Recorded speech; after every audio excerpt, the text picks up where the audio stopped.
Hello, hello. This is Ignacy Szewczyk from Portal Games. And Corey Thompson from Above Board TV and all sorts of other stuff. And you are listening to Board Games Insider, episode number 364. We are recording on April 8th, 2025. Board Games Insider is powered by Board Game Geek. So, notice anything different today, Ignacy? Just two of us. Just two of us. You are right. I shaved my beard off. That's true. That's no, Stephen is in parts unknown. Last I heard, possibly Singapore.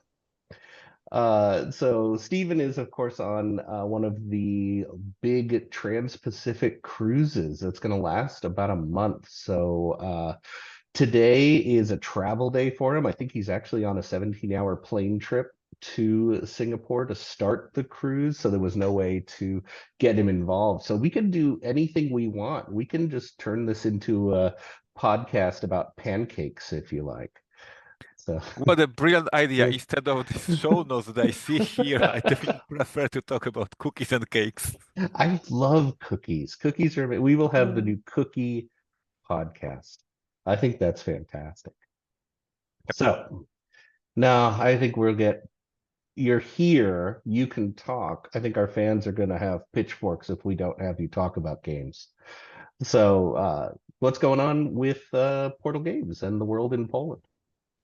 Yeah, at Portal Games, I have a news, I think, and actually I haven't seen this news in the show notes, so you can already update our show notes because the Okay, Golden Geek nominations are open. I think this is like a big news for all of us. sure. And of course, for me, for Portal Games, is a chance to ask our fans, our gamers, players, to vote for us. Of course, last year we released plenty of different products, but I strongly and with my whole heart ask for a vote for the Book of Adventures. I truly and honestly believe this is one of the best expansions ever published. I was not involved. I mean, I came up with this idea of the expansion, and then I got some personal problems, sickness, and I was out of the work for almost a year. And so my team finished this expansion, and it's absolutely amazing. It's a collection of 50 scenarios for Robinson Crusoe. It has very high rankings. It's absolutely amazing. So if you are Portal Games fan and if you want to put smile of on me, Book of Adventures. I ask you for voting for the best expansions. The Book of Adventures, obviously, every year for the past 10 years, me and Steven also ask for the vote for the Board Game Insider podcast. If you think that we give you some value, teaching about the industry and some laughs with our silliness, please vote for us as the best podcast out there. Mm, uh, I was trying last week, try to remember when we started with Steven. I think it was 2014 or 2015. I need him to ask. So we have about 10 years celebration. So maybe we can have a chance to be once again nominated to a Golden Geek Award. That would be amazing. So this is That would be so cool. yeah. So this one piece of news: Golden Geek nominations are open, and I. mm, humble ask for the votes for Book of Adventures and for Board Game Insider. As for the pre-orders and street dates, we are starting our GameFound campaign on April 16th. Once again, a reminder: this is a war game. This is my passion project. This is not have much to do with a regular catalog of Portal games. This is not Eurogame. This is not board game that tells stories as usually. This is a game created by my friend Krzysztof Dyczak. I absolutely love the game, and I decided I will help him publish this game. So we are using Portal Games to do that. If you are in wargaming, or if you consider trying wargaming, because this is not this super hardcore 50 pages rulebook war game like GMT loves to put like behind me. For those of you who watch on Podfather YouTube channel, behind me is my shelf of games, and most of these are war games, and these are hardcore titles. Race to Berlin is not that hardcore, so if you want to check about war games, you may check Race to Berlin. So go to GameFound page, look at the reviews, look at the rulebook, and maybe it's something interesting for you, we are starting on April 16th. As for the rumors and gossips and basically talking about what's happening at our office, I came from a LayraCon. Once again, Oh, I that's right. strong I've yes, wanted to go to LayerCon for so long. I've heard such amazing things about it.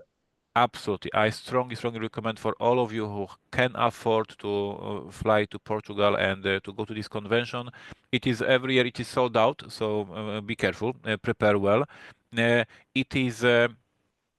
Convention that is call it chill out convention. Everybody's chill out, everybody's just playing games, having doing walks to the beach because it is across across the street from the hotel where the convention takes place is a beach and the ocean. It is ridiculous. So you Wow. are just walking around the ocean and going to play some games, amazing food, desserts and cakes and fishes and everything.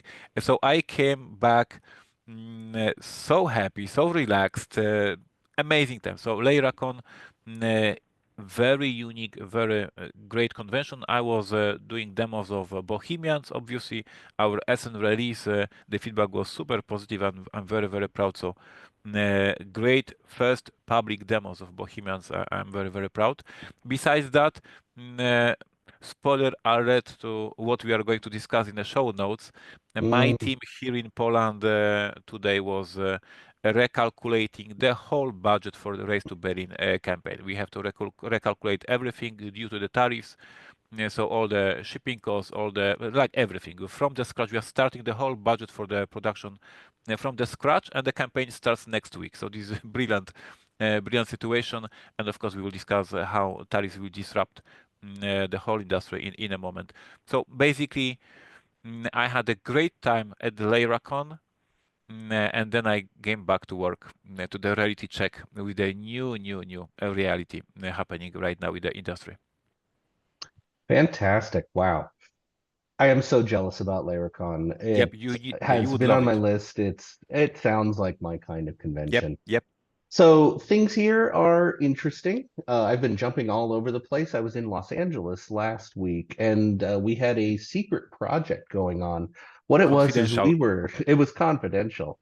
We were shooting a live stream for Activision and Call of Duty.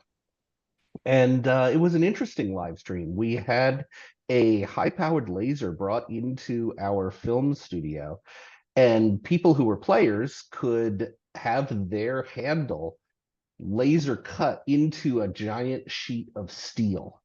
And these sheets of steel were enormous. They were 5 by 10 feet, and they stacked up three of them to create this monolith that was all little names carved into the steel, and it ended up being um it was huge. It was about 12 feet tall.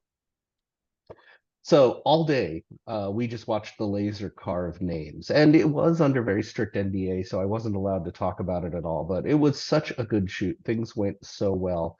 Activision was thrilled, Call of Duty was thrilled. We had teams and teams of people running this live shoot. It was really interesting seeing so many people come together for something that essentially was like watching paint dry. But it was really fun. And now I'm back in Napa, getting ready for a board gaming group that's going to be descending on the house tomorrow. And Awesome. that'll go on for a little bit. And then it's off to the gathering of friends. I'm getting my games together. I was lucky enough to have the new title from the designer of Scout mailed to me. Revolve is the new card game. Going to bring that to the gathering of friends along with a whole bunch of others. Uh, in Play to Z news, don't forget we've got several Play to Z games on that list of Golden Geek. So Ascending Empire is uh, just such a fantastic heavy 4X flicking game. So had so much fun. It's been so requested at every convention I've gone to. I have to make sure it's here for these gaming gamers coming, just to make sure everybody's happy. So that's most of what's been going on this side of the pond. So let's go ahead and get to the event deck. So most of our news this week, I think, is centering around two things. First, we have to have that update on the tariffs. There have been so many news articles about the tariffs, and they are following kind of the same trend. They're bad. So again, if anybody's confused, tariffs are a penalty for the US. This is an extra fee that anybody has to pay to import things into the US. The original purpose of tariffs was to create competition. If we create a product in the US and someone else creates it elsewhere, we add an extra fee to the imported product elsewhere so that our product internally gets a better deal. Um, but we don't make board games. In the board game industry, tariffs are only going to make things more expensive, and those costs are going to have to be passed along in some manner. You talked about getting ready for a Kickstarter, and it's going to be, I assume that you're doing it the same way a lot of people are doing it with a Kickstarter, which is the tariffs are going to be lumped in with shipping. It's an extra fee. There's going to have to be, much like a VAT fee for specific countries, there's going to have to be a tariff fee for products coming into the US. And that fee is going to vary depending where it's made and how it's made. So we've got a lot of review articles from ICB2 because our government announced what the amounts of the tariffs would be. And the big number that's floating around a lot now is a 54% total tariff on goods coming from China. ICB2 has a lot of review articles talking about the exact numbers and where they're coming from. Every country is going to have tariffs, and they seem to be randomly distributed according to how angry our government is at certain countries. This feels like purely a vindictive measure to add tariffs, although it doesn't hurt them at all. So the big one is that board games, a majority of which are coming from China, are going to have a new 54% tariff. And they're actually, just the other day, the government was talking about making it 104%, just because China was mad about 54%, so we're mad about China being mad. It's going to turn into a little bit of a new world. So ICB2 has worst case tariff were announced last week on Wednesday. Worst case tariffs announced Wednesday afternoon, and they list the 54% from China, the 24% to Japan, 25% to South Korea. And again, they are just going up and down. They are changing constantly. Yeah, It's so also, yeah, yeah, so there are few things from the perspective of the publisher that are crucial. So exactly what you just mentioned, like we don't even know if this 54% of the tariffs will be a thing in a 1 month window because things are changing very chaotically from my exactly. perspective. Like I don't want to discuss politics. I could, but basically we have no clue what will happen 5 tweets later from President of America. So this is one thing, a lot of uncertainty. The other thing that you discuss, and I want to point it very strongly, in America, there is no infrastructure to produce plastic miniatures, plastic inserts, plastic dies, whatever. So the whole narration that this is moved to bring business to America and work for the American people working in these factories. America doesn't have infrastructure to that, so it is impossible to just move production to America. We will have to produce in China anyway because they have infrastructure. America doesn't have it. So this is not just Yeah. encouraging publishers to invest in America. You don't have in America infrastructure. We cannot do this. We do have one facility that's used on a fairly regular basis for card production within the United States. This is Carvana, has been making cards, and most Yeah, but famously, I believe the Star Wars Unlimited game is produced in America, and at certain points, Dominion expansions have been produced in America. yeah, The but no plastic. problem, but no plastics, and I don't think we have cardboard, specialized cardboard to the level that we need in board games. But even the card games that are produced in the US, we tend to have higher prices than those produced elsewhere in the world. And the quality is argued all over the place that it might not be as good. There's a lot of people claiming that right now, with the current tariff levels, it's still more expensive to produce cards in the US. Yeah, we covered a couple of years ago when Steven made it to the TV because he got interviewed in TV because Stone Cold Games was producing game in American factory, and it was a big thing, and it was one time event, and then he moved back with Stone Cold Games to produce in China because it's cheaper, and the quality is better, and it's just more smooth. So it is impossible for us to move a production to America because there is no infrastructure. Uh, and you mentioned some random percentages of tariffs on different countries. I read in the internet they were not random; they were just some weird equation.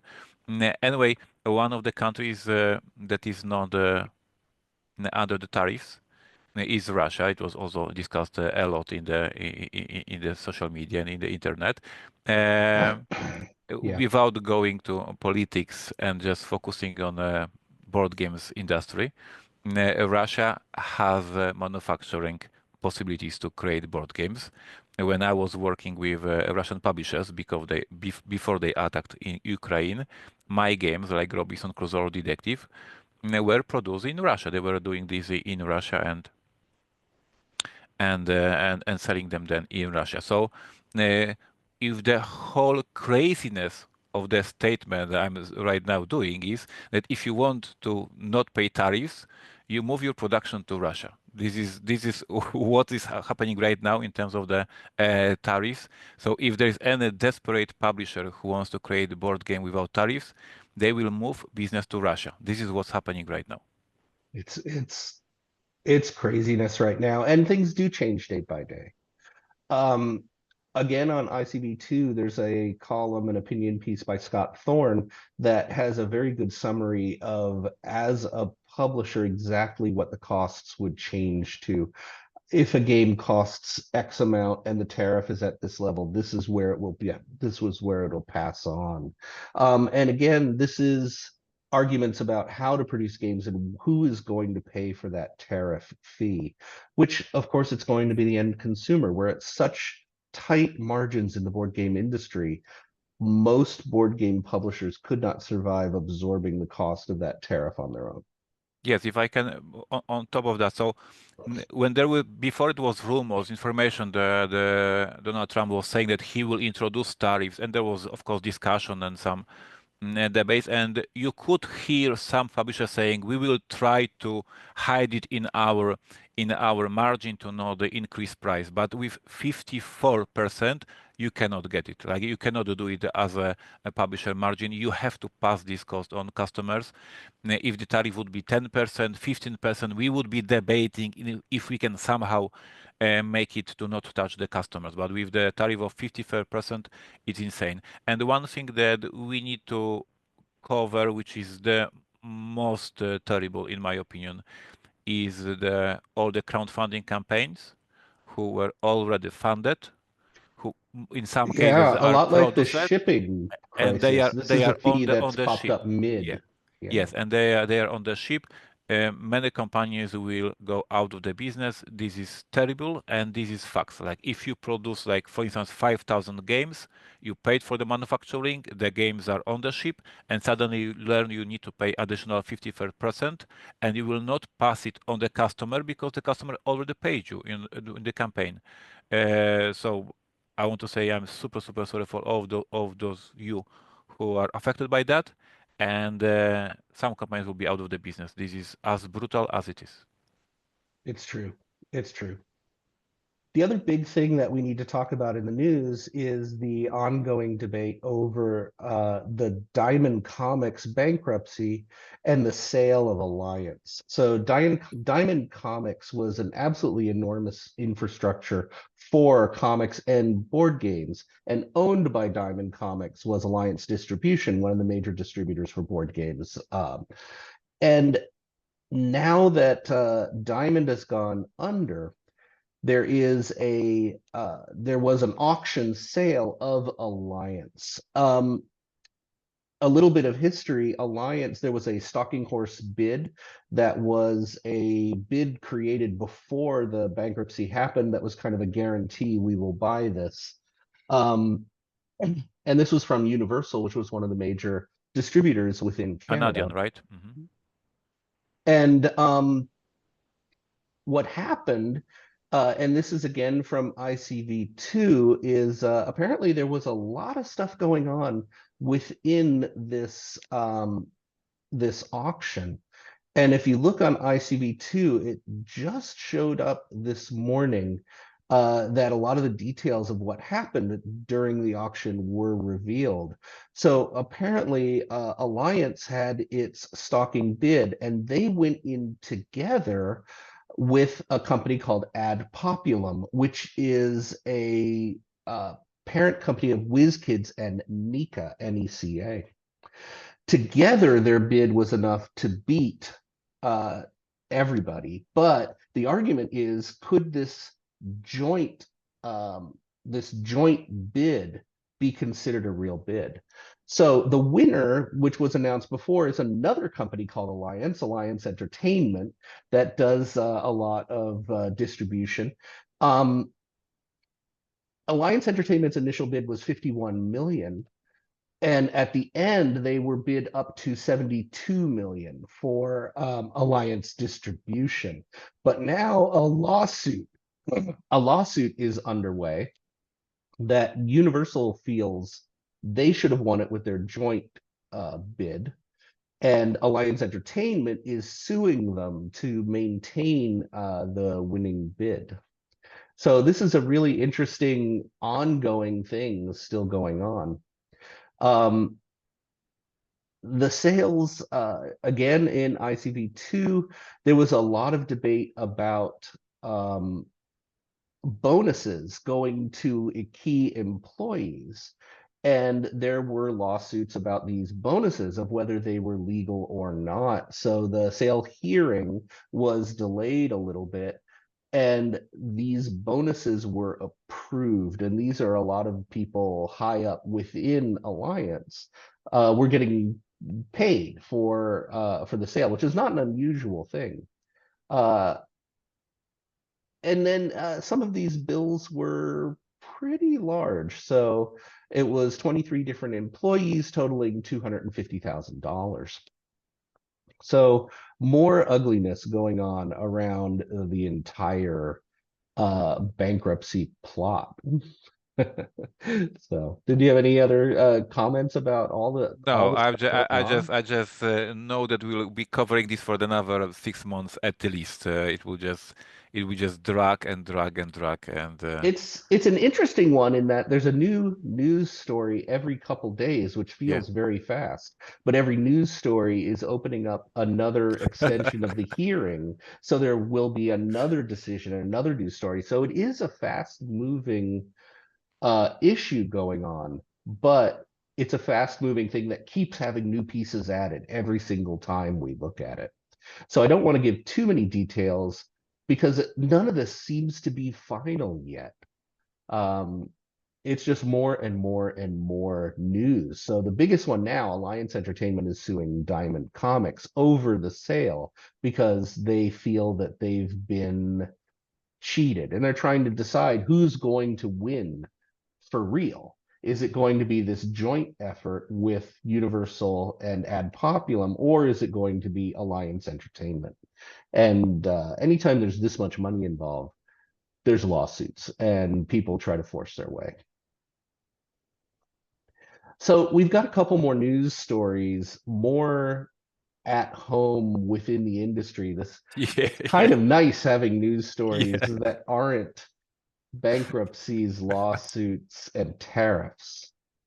Um, so first up, Corey Konieczka, who is one of our foundational board game designers, has been in the industry for a very long time, designer of Battlestar Galactica, StarCraft, Star Wars the Rebellion. Star Wars Rebellion, the in-house designer for Fantasy Flight. Corey has announced his retirement as head of studio for Unexpected Games. This came into effect March 28th. There's a press release from Unexpected, which is a division of Asmodee. Uh, and Unexpected did Voices in My Head, 3,000 Scoundrels, The Initiative, which I thought was an Mandalorian. amazing. Oh, and The Mandalorian, a whole bunch. So the studio is forever grateful for Corey's contribution to our games and the tabletop industry. His vision, talent, and passion for designing great games will continue forward with the ongoing support of the current and future Unexpected Games titles.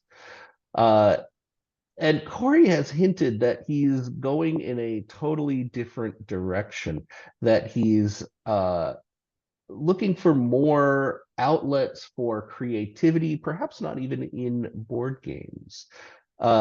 His statement, after 19 plus years of making board games, I've made the difficult choice to leave Unexpected at the end of March and pursue other interests. With the help of many talented individuals, I had the pleasure of creating every game I could conceive of. We worked in amazing licenses, internal IPs, and fresh ideas, each providing its own rewards and challenges.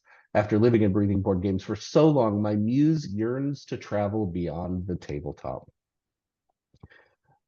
So I want to wish all the best to Corey Konieczka. Certainly his talent is unquestionable. There's been so many games come out of his incredibly prolific mind. It's been amazing playing everything he's been able to dream of. Yeah, I just want to say that because I don't know how old Corey is. In a face-to-face contact and discussions, he looks like he's as old as me, so not that old. And let's face it, Yeah. he is the legend already of the industry. Like if he will not do any more games, he's already a legend. With the titles that you mentioned and many other games, his latest design, Mandalorian, I absolutely love and admire. Great design, modern, quick, fast, interesting. Being a legend around 50 years old, quite achievement. So Corey, all the best to you. I love you. I love your designs and do whatever you want. It will be amazing. One of the finer Coreys within the industry. That's true. Along similar lines, Chris Perkins is retiring from Wizards of the Coast and specifically from Dungeons and Dragons after 28 years in the industry. So, after 28 years, longtime Dungeons and Dragons designer Chris Perkins revealed he's exiting the company and retiring from Wizards of the Coast. So his retirement comes in the wake of the 50th anniversary of the RPG and recent launch of its revised rulebooks. Prior to this, he stepped down as D&D's project lead after the launch of the Dungeon Master's Guide in 2024. And at the time, a Wizards representative told Polygon Perkins wasn't going anywhere, but now he is moving on. So congratulations. He's definitely been a foundational driver in D&D. And very curious to see what's going on with the company and with Chris after this move. 28 years. That's quite a number. Like I was celebrating 25 years last year, and I felt so old, and it was an eternity to have these 25 years in the company. He had 28 in one company, so quite a ride. And it doesn't end there. We've got a number of people who are moving either laterally or out of our industry. I can't help but wonder what tariffs and politics and all this has to do with it. I hope this is just coincidence. Um, so the other one is Dr. Finn. Pardon me. So Dr. Finn Games has been around for a really long time. And Steve Finn, the Dr. Finn, is beginning a new chapter. And this is a press release from Dr. Finn's own blog. So Dr. Finn's Games, they wrote, for many years, Dr. Finn's Games has been a small independent game publisher. Thanks to the support of wonderful Kickstarter backers, we've been able to publish quite a few number of great games. However, Dr. Finn's Games have always struggled to gain mass appeal, and so has had difficulty in selling the extra games made during the Kickstarter campaigns. Due to this, Dr. Finn's Games is no longer going to publish physical games. Instead, Dr. Finn's Games will begin to design game books, which will essentially be like print and play games, but in book form, using Amazon's KDP service, which is a print-on-demand service. So Steve Finn has been in the industry for a very long time. It's a name that's been known and around forever. So congratulations or best of luck to move on to the next stage in his history. Yep. The biggest one from Steve Finn, Dr. Finn Games, is of course Biblios, which is an evergreen title at this point. Yep. Dr. Finn was also instrumental in the line of games that was Herbaceous, Floriferous, Sunset Over Water, What Net Cabinet, and most recently Cities, really nice tile laying game. So best of luck to Steve Finn. And one last one with people moving back and forth. This was an interesting follow-up. Petersen Games, run by Sandy Petersen's most famous. Sandy Petersen is considered one of the world experts on Cthulhu lore and mythos, and has done a lot of consultation jobs, but also made the evergreen title Cthulhu Wars, a giant asymmetric 4X game with different Cthulhu elder ones and I factions have a fighting story. I against have each a other. story about it. Oh, please. Are you ready? I'm It ready. was the PAX Unplugged in Philadelphia. Yes, this is the convention. Yes. I was there. There was a booth. I approached the booth and I asked about the Cthulhu Wars, how much the game weighs. And the person looked at me like a crazy because usually people ask about how much it costs, and I say how much it weighs because I was trying to put it in my suitcase to bring to Europe. It is And huge. It weighs a it's ton. in that's why I had to ask. And he had, of course, he had no clue, so we had to check in the internet was the weights, and then I was calculating my clothes and other things. And I bought Cthulhu Wars at PAX Unplugged and brought it to Poland. The game is amazing. But I think the person at the booth was super confused with the most weird question ever at the convention. So Petersen Games was having financial difficulties a while ago. And they went into a business relationship with a book publisher called Quimbley's. This relationship was started in July 2024. And the main goal is Quimbley's was going to reprint Cthulhu Wars, which is an evergreen. Everybody's always looking for titles and It's it's always out amazing, of yes. stock. Very good game. And uh, Petersen Games was backlogged on Kickstarters. There were a couple Kickstarters in a row that had not delivered yet and were on a long timeline. So Quimbley had come in to help with the Kickstarters, and famously they said it was going to be one at a time. They would put full effort into the oldest Kickstarter and then move up and do the next and move up and do the next. Unfortunately, now there is an email press release from Petersen Games. It says, "Beloved cultists and acolytes, some of you may already be aware of this, but the relationship between Quimbley's and Petersen Games is ending for a variety of reasons."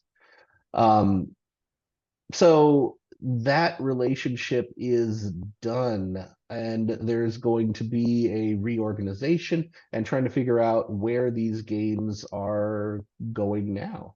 And it's a rough time for this with tariffs and everything like this, because most of what they're dealing with are already funded Kickstarters and trying to get them produced, made, and shipped. So again, it's that whole issue of where does the extra tariff money come from? They do say the product that Quimbley took possession of under their previous licensing agreement will be returning to us, except for Sandy Petersen's Cthulhu Mythos RPG books, which remain Quimbley's property that they plan to continue to sell. All other products are already palletized and being prepared to ship. We expect it to be picked up by trucks in the next week. While the product is going to be moved about 50 miles, it will then have to be set up on a new shipping partner's location. We don't yet have a good idea for exactly how long that'll take.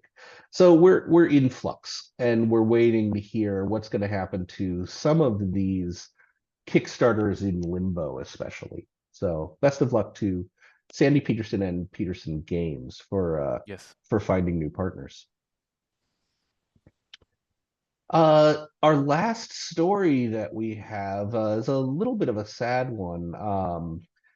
So uh, the this is from ICV2, and it's People on the Move. So the GAMA marketing and communications manager, Amy Lowe, has left GAMA and has left on a little bit of a toxic note. This is sad on both sides that Amy felt the need to say a lot of problems with GAMA and publicly say some pretty nasty things about the organization. It's hard to say how much of this is anger, how much of this is truth. But she did leave a statement with ICV2 about GAMA having toxic leadership, rampant gatekeeping, insecurity masquerading as control, and disrespect towards staff and members. Um, it sounds like this is a personal thing going on between Amy Lowe and GAMA, which has led to Amy leaving GAMA. I hope it's not more than that. GAMA has had its history of ups and downs, and I've actually been pretty positive about GAMA as an industry of late. I felt that the new administration, the new under Nicole Brady, was doing very well. I was very happy with the way GAMA was trying to restructure itself. But there's a lot of old fights, a lot of old feelings going on, and Yeah, GAMA is an old organization. I'm the most famous hater of Gamma, but this, of course, is a joke. But I would be with all this situation like that. It is very difficult to comment, and because we never know the whole picture of the situation. So no comment who has right. Probably like in all cases, everybody has a little bit of the right. Last year here in Poland, I had a terrible scandal around my company, Portal Games, when one of the former employees put a lot of information about my company that was not true, and made a picture of my company in a terrible view. And you as a company, whatever you are, publisher or any other company, you are always in this losing position. Like people will always believe this one person who is talking trash about the company and the former employees and the boss, etc., etc. So even though I'm known about criticizing Gamma, with this situation, I will say we don't know details how much of this was a real problem of the Gamma, how much, as you mentioned, was just a personal, some beef and argument. But in general, if you hear any information about that some company is bad, remember there's lots of emotion when you are leaving company. There's lots of Yeah, bad emotions always. And as I said, from my personal experience, it was terrible what happened last year when the former employee was just talking trash and making things up about my company, and we had no way to defend ourselves because he was just saying things. and Uh, I I, do. I hope uh, this is emotions going wild. I hope there's not this level of problems going on. It feels like this should have been more personal communication and not public through the news media. yep. And I just want to mention that we will be covering tariff stories for upcoming weeks and hopefully not months. There's lots of things happening, but we don't want to make these episodes super grim and all about the bankruptcy. But I saw very interesting, and we will cover it probably next week. News that the toy organization is negotiating to remove tariffs from the toy industry, from the toys, and there was a debate if Gamma can step in and do the same and negotiate to remove board games or basically games from these tariffs due to the fact that we discussed at the very beginning of the show that there is no way to move production to America. So these tariffs will not help Right. America grow. There And was yeah, lots of Gamma has made interesting, a number of statements that they are yeah. working towards that end. It's just a question of, is our industry big enough to actually get any sort of voice in this. Yeah, there was a lot of very good, interesting, insightful posts from many companies in our industry. So for the first time, I work in this industry for 26 years. For the first time, I saw so many press releases and blog posts from all different companies, from Chaosium, which is a role-playing game company, to Jamie Stedmeyer, of course, because he always is blogging and being very transparent about the thing, to Steve Jackson Games, old school publisher. Like everybody was voicing their point of view and informing their customers. There is no way it will not change the pricing for the games in upcoming months and years. So there's lots of things happening, and we all wait if there will be another 200% of tariffs or maybe no. Absolutely. I think we've gone a little long with news. It was necessary. There was a lot of 40 news minutes, yes, going on. 40 minutes. So I think we're going to go ahead and skip strategy and tactics, and we will move on to playtesting. So last week we posted our question for playtesting, which I think about all the time, traveling convention to convention to convention. So my question was, describe your go-to t-shirt or outfit that you pack for every convention or gaming event, and why do you love this particular apparel? At one point, I'd even said this uniform, and it's we struck that out, but it's I know that we love in our industry our t-shirts, our casual wear, and a lot of decision goes into it. I can say that when I go to conventions now, I'm always branding with some above board shirts. If not, I really love my Meeple trademark shirt for reasons. I have my shirt that just says Meeple with a trademark symbol, which is wonderful. And I've also been wearing my corn Hawaiian shirt just because it is bright yellow. And people never fail to see where I am if they just look for that corn shirt. It's worked out really well for me. So do you have a go-to outfit for conventions, Ignacy? Yeah, Cookie Monster T-shirt is my choice. As we mentioned last time, this is me. But what I love about convention that we are all geeks, we are all crazy, and there are so many Yeah. situations that you just look at the person and you say, "Wow, this is freaking amazing T-shirts," because you appreciate because he has some Cthulhu or Dungeons and Dragons or some Avengers reference, and so we enjoy. So this is geeks enjoying the outfit of other geeks, and this is so funny and silly, and I love it in our industry. Uh, Yeah, the biggest one that I saw throughout here is people are really focusing on comfort, which makes sense. We're sitting around all day, and this is really a longer extension of all day than the general public will take it to mean. We are playing games all day, so yep. comfort is paramount. A friend of the channel, Clint Brubachen, had said, I try to pack things that advertise other conventions or that are meaningful to me and my friends. I was on the Star Trek cruise and wore my Dice Tower cruise shirt the day I was going to be gaming. If people that came to our mini convention were there, he's talking about a convention at my house post-COVID, he'll wear the CoreyCon t-shirt from that convention. If Steven's there, he'll wear the Knights of the Stronghold shirt. If our friend Christine is there, he'll wear a Bucky's shirt.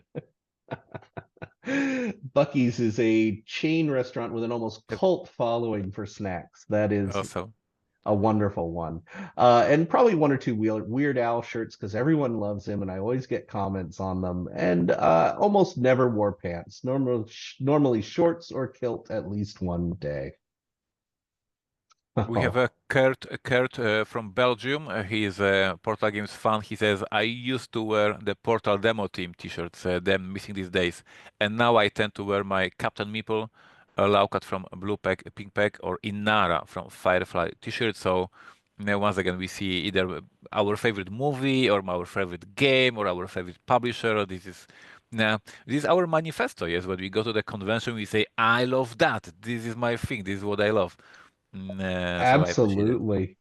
Eric Lagnebeck chances are pretty good I'll be wearing some kind of a band t-shirt because they're black and comfortable.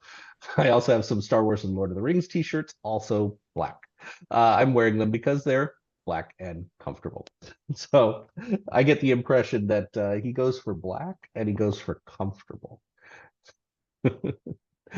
So uh we've got Greg Senko wrote, years ago I bought a game from Arcade Wonders as Origins was winding down and then haggled with them on one of their t-shirts for half off. That thing has held up tremendously through numerous wearings over time, has become my go-to convention t-shirt. Lisa wrote, she wrote, I need to get the Board Game Insider t-shirt. Do we have Board Game Insider t-shirts? No. Yeah, well, that's okay. That explains a lot. We got to look into that. I need a Board Game Insider t-shirt. If we win Golden Geek Award, we promise you, our listeners, that we will make t-shirts Oh, like help us, we win the Golden Geek, and we will be branding at the conventions as a proud winner of the Golden Geek. I can imagine. So Golden, if we did t-shirts for Board Game Insider, I think we'd have to make fun of Steven. His Obviously. t-shirt, it would say the one who always talks. Uh, and then we'd have to have a very Slavic t-shirt for you. I think maybe it would just be dark and have a picture of a potato and says, and yes, board gaming. And mine will just say the temp. And now, yeah, the intern, and and, and now all our listeners envisioned the great idea for the T-shirt, and now you can get them if you vote for us for Golden Gig Award. This is the deal. We will make it happen. We will definitely get some t-shirts going. All right. We have come to the end of yet another Board Game Insider podcast. No, I have a question from you. There's a new question here. Come on. Oh, come on. I have to do another question? No, it's It ready. seems like Would you? every week No, it's ready. It says, would you play a game themed around your worst phobia? Yeah, It's a this great one had question. it had sat on the list for a while because it's right at that edge. And I Look, do have friends who will not or cannot play board games that the theming is a phobia of theirs. They will politely get up and leave that game. So it's really, I'm very curious. Would you play a game that is themed around your worst phobia? I would reiterate the question. I would maybe reword it because phobia is like a super, and people will say I don't have any phobias. So I would say that around the topic that is super uncomfortable or you are scared, like because of course I don't have a flying phobia, but me and planes we don't get along. This is common knowledge, yes. So for me would be, would I play the game about flying planes? And the answer is that of course it is not something that would interest me, but I have to admit, we mentioned this in the podcast a couple of months ago, that the game called Sky Team is Yeah, freaking amazing, even it though the is a team great is about the game. landing a plane. This is like super scary for me. Like it's a really scary moment for me. But the game is insanely good. I have it in my collection, and Sky Team, yes, I played it, I enjoyed it, even though the team scares me a lot. I mean, the closest one for me is I really, really am nervous about war and just being really cruel to other people. Hmm This hmm bothers me a lot, makes me very uncomfortable. And I played this war of mine, which is one of the This most is deeply hardcore. Yeah. uncomfortable games. And I don't know if I could play it again, but I did play it and it hit me at that level. It was something that was very, very difficult to do. Yeah, So it's I probably would play things like that, but it's not fun. It's not a joy. we don't So, know what Steven is what are his fears, maybe the lack of beer, oh, we but we will know it. ask him. Yeah. Stephen has a spider phobia. We all know that. Really? Oh, I didn't Yes, know that. very much so. Very much so. Yeah, I don't know any games themed around that, but Spinderella. Spielesjahres for Kinder. Kinderspiel is Spinderella from oh, but it's Zopple. so cutesy. We need to Uh, buy it for Steven for birthday. We'll see. We'll see what Steven says about it. And I suspect he would probably play it unless it has a very aggressive, that kind of art style, because you can make them very cutesy and you can make them very not cutesy. So we are currently making our on the Board Game Geek Guild. There is a thread now with the new question, and our IT manager Ignacy is putting it in there and making it available to everyone. Are you there, Ignacy? I think we've lost Ignacy at the very last moment. So we've come up for final scoring. Thank you so much for listening. Help us spread the word about this podcast by telling your friends to download Board Games Insider wherever they like to get their podcasts, or watch Board Game Insider on the Podfather of Gaming YouTube channel. Do you want to be a part of this podcast? You can. Just go to our guild on Board Game Geek and become a member if you haven't learned how, and ask us questions for our strategy and tactics segment, or answer our questions to you from our playtesting segment. And do it simply by just posting to the correct forum in the guild. It's easy, really. I could do it. It's easy. And please interact with us on social media. It's the same handle across all the platforms. So for Facebook, X, Instagram, TikTok, Blue Sky, YouTube, go to at Board Games Insider, at Portal Games US, at Podfather Gaming. Oh, we've got Ignacy back in the middle of our outro. I think our timing was kind of perfect for that. So, so follow us on your social media of choice. You speak directly to us on all of the platforms. And a special call out for all the great YouTube channels that we're all on with those same handles: Portal Game Studio, Podfather Gaming, Above Board TV.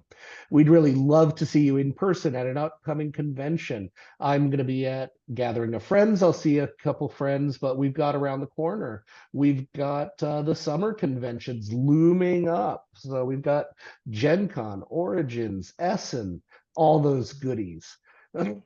Come up to us if you see us at one of the conventions. We live for this. Board Games Insider was professionally edited by Jake Thompson. Thank you, Jake, for being part of the team. Also, wow. Also, that great voice you hear doing our intro, outro, and in between segments is that of Ray Greenlee. He can be contacted to do voiceover work at raygreenleevoiceover.com. Any special news or anything to report on at the end of our show? This is the moment of the year when we keep mentioning, please vote for us at Golden Geek Awards. Absolutely. Now that Corey is established on the podcast, it should be a no-brainer that Board Games Insider, #1 board game news podcast with one Slavic guy, one Italian guy, and someone who's tangentially in the industry. Very #1 in that category. And I think we need to say it also. Steven, we miss you.